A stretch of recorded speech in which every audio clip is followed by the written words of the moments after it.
Retrieval Augmented Generation, or RAG, another very important topic when it comes to generative AI. The whole topic is coming from the fact that generative AI has a context limitation. It has very small context like 128K or maximum 1 megabyte. So if you have more data than 1 megabyte, what are you going to do? And it is another most important topic of grounding techniques to avoid hallucination, to make sure that AI is giving you proper, reasoned, factual answers based on existing information. Without further introduction, let's get into Retrieval Augmented Generation, or RAG. The Retrieval Augmented Generation, or RAG, is one of the important grounding technique. Grounding is nothing but giving the answer to the prompt within the context itself. That's the most important grounding technique. And RAG is one of the most important technique, especially to query big private data. Before we get into this particular piece of information right here in the study guide, let's try to understand what RAG is and what problem RAG solves. RAG, or Retrieval Augmented Generation, is a common LLM topic. It's applicable for all kind of LLM based on transformer model. So the idea stems from the fact that the input we can give to the model, which includes the output as well, the input plus the output, has a very limited window of data. For example, Gemini 2.5 Pro, it is around 1 million tokens. So this is the Gemini model right here. I think Gemini is by far the highest, one of the highest models with large amount of context. Every other model has less context than Gemini. There are a few exceptions to this, but I think Gemini is by far the most excellent or effective context. Gemini has the highest number in that. So 1 million tokens. So that's the context of Gemini, 1 million token. So this is approximately more or less 1 MB data you can think of. It's not exactly 1 MB, but let's assume that it's 1 MB. And this 1 MB data is very small. And what this 1 MB means, let's try to understand that. So there are huge amount of data has been used to train this base model, Gemini 2.5 Pro. This is the model we are talking here. Could be anything GPT-5 has released recently. This could be any model, but this is a Google training, so we are taking a Google model. There is petabytes of data, terabytes and petabytes of data has been used to train this model. And the model itself is like a TB size probably. I don't know how big Gemini is, no one knows. It's a private model at the end of the day. But otherwise, these models are around a TB size, a terabyte data, or the parameters, the weights and bias of the model. The open models like Qwen, Gamma, they are pretty big models in terms of size. Few dozens of GB to TB. That's the approximate size. That is a compressed version of all the data it has been trained on, all the data available in the internet, the Wikipedia corpus, other internet sources, documentation, code, synthetic data, data generated by other models, previous version of the same model or the other models. A lot of such data. I'm assuming it is multiple TBs. Wikipedia corpus itself is like some 30-40 TB of data, Wikipedia corpus. Terabyte or petabyte of data has been compressed into a couple of TBs or GBs, which is a model size. Now that is the non-data. That is the data within the model. Model knows such things. Within the model, that data is present as weights and bias or model parameters within the neural network of the model. Now you have some private data, your position in your company, name of your cat, your family structure, company private information. That is not trained. That is not within this green shading I have done here. This green shading is either public information or any information the model has been trained on. Now what is this 1 MB context window? This 1 MB context window is the size of information this model can process, which is not present in this green shading right here. And that is very, very small compared to the size of the model or the size of information available in the world. Normally, it is manifesting as the prompt, the size of the prompt. in very simple term, size of the prompt, size of the question, plus the size of the answer. There is one more thing adds to it, the system prompt, sys prompt. There is more to it, but I'm putting a very simple logic out here to calculate the context. So the size of your question you're asking the model, that is the size of the prompt. Then the size of the answer which the model is giving you back. Plus there is something called system prompt. System prompt is used for a variety of purposes, security reasons, guardrails, giving a persona to the model. A lot of different prompting techniques has been used in system prompt depending on the model you're using. But this is the least amount of items within the context window for every single prompt you are using to any large language model. And this three things right here combined should be less than 1 MB. That's the idea here. That doesn't fully explain the importance of context.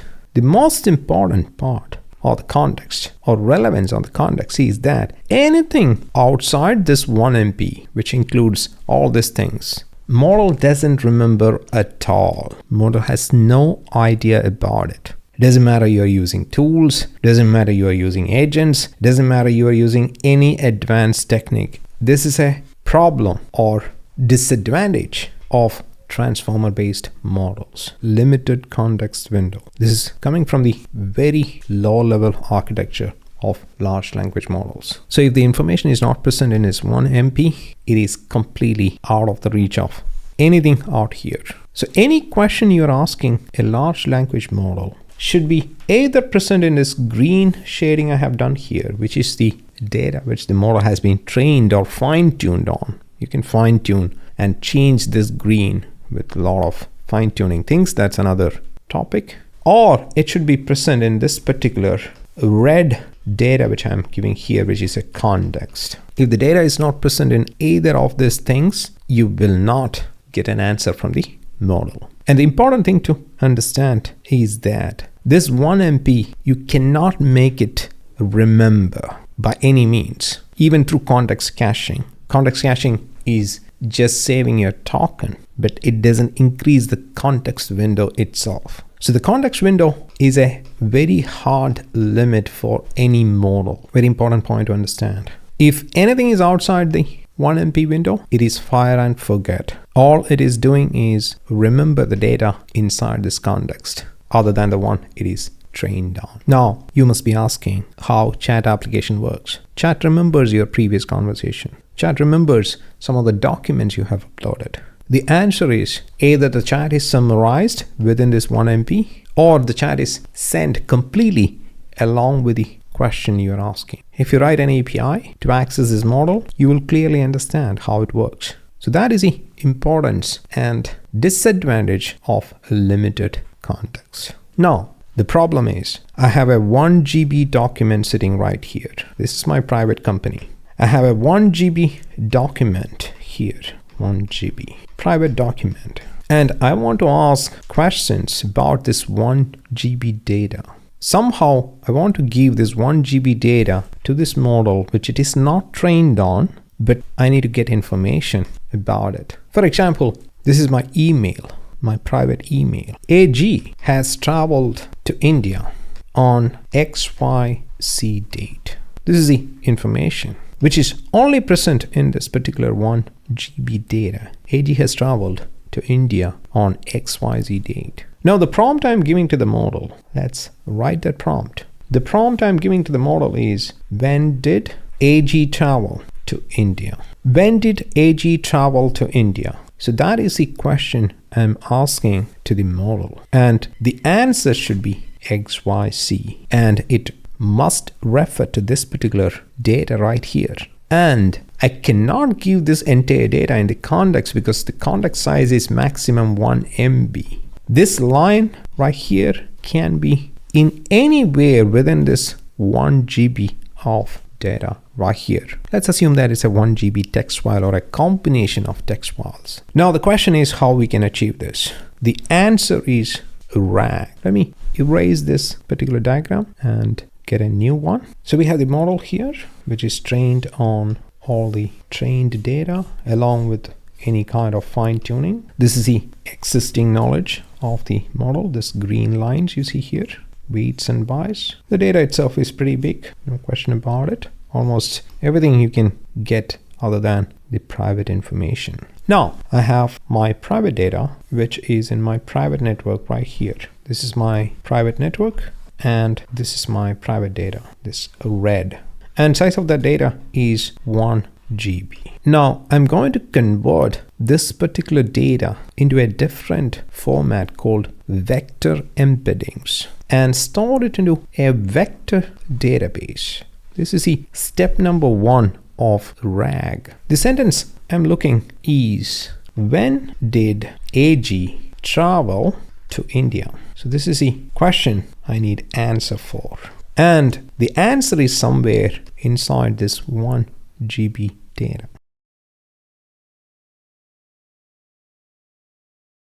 Now the purpose of RAG is all about finding that piece of information where the answer of this question is present and give to the model. So this is a piece of information within this particular 1 GB which has this information. So this can be, say for example, 500K or 500 KB. So let me draw that in a different color altogether. I'm going to draw that in blue. So what is blue color here? Blue color is the subset of this 1 GB data. Now what is the size of this blue color? 500 KB. What is the significance of this blue color data, which is a subset of this 1 GB? It has answer to this question somewhere within that 500 KB. It has answer to this question. How do we find this subset of this 1 GB? That is what we are going to see with all the vector embeddings. There are multiple ways to do it, but at the end of the day, the purpose of RAG is finding out this subset inside this 1 GB and giving it to the model. So this is the context. Giving that information within the context along with this question, then the model will answer. Model will look into this data because it is less than 1 MB context. Looking at this context, answer this question. That's what we are telling the model. Look at this context which I obtained from my private data and answer this question. That's what we are telling. That's what the prompt is. Now the whole thing is within 1 MB, which is the context size. So it will look into this data and answer this question.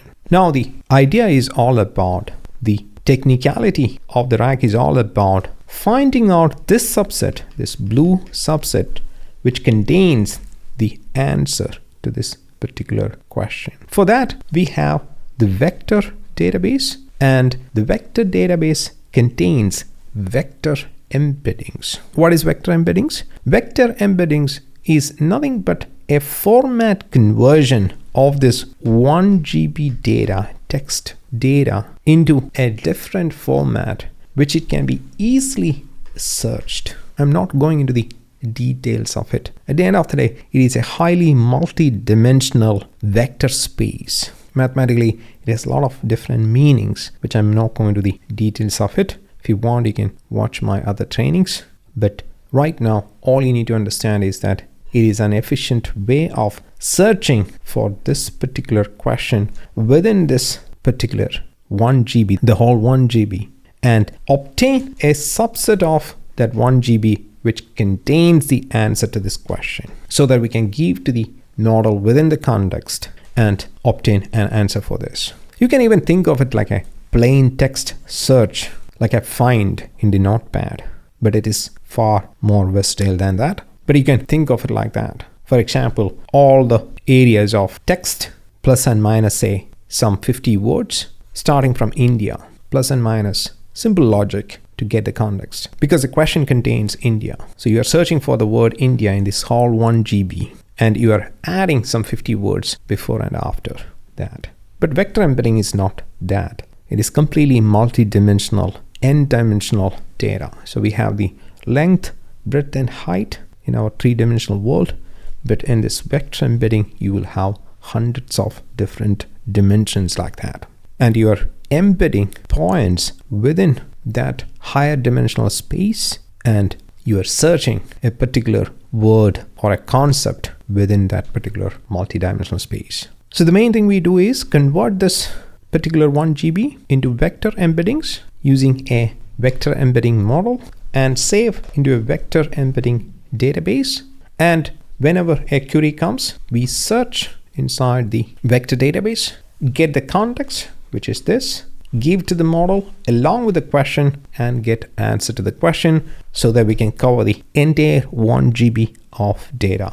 And that is what a retrieval augmented generation. So what is a retrieval here? Retrieval is getting this particular piece right here. Let me draw that. Retrieving this bit right here, which has answer to this question. A retrieval augmented. So what is the augmentation here? You're augmenting that piece along with the question right here. You got that piece, you're augmenting your question along with that piece. Augmenting is nothing but an addition kind of operation. This is just a concatenation you can think of. So you're augmenting and you're generating the generative AI. You're giving and you're generating the answer. When did AG travel to India? So that's the summary of retrieval augmented generation. This kind of details are not really relevant to the certification, if I'm not wrong. This is pretty in-depth detail for the certification perspective, but it's a very important topic and good to know. Coming back to the slides or the study guide. So it is one of the important grounding techniques, retrieval augmented generation. And grounding based on the data within that 1 GB, a subset of that 1 GB. So we are telling the model, hey model, refer to this information which I'm giving to answer this question. Don't hallucinate. Don't look into your training data. I'm giving you the information already. Just look into it and answer the question. That's the idea, because otherwise if you ask, when did AG travel to India, the model may hallucinate. There's a high chance that model will give some random answers. Retrieval, LLM retrieves relevant information from external sources using tooling. So you can use tooling as well. Tooling and RAG is very similar, exactly same concept. You're giving additional context information to the LLM to answer something or generate something. And we are additionally giving that information along with the prompt. Retrieved information is incorporated, concatenated into the prompt to the LLM. And it generate a response based on that context. And of course it can iterate. Suppose it is finding out that particular piece of context doesn't have the answer. These days LLMs are smarter. If it doesn't have the answer, it knows. Then it'll ask you to read a different chunk, or it can tell, doesn't have the answer, give me something else to answer that question. So that is what this particular diagram is all about. Prompt, output, then vector database. This diagram is slightly different, probably a little more abstract, I would say. The diagram which I drew is probably the exact implementation of it. Model never queries the vector database. It never happens. Model always input and output in terms of text. It's a large language model. It has no direct business with vector databases. So that's a summary of a RAG and a couple of other terminologies, sampling parameters, settings that influence the AI model behavior.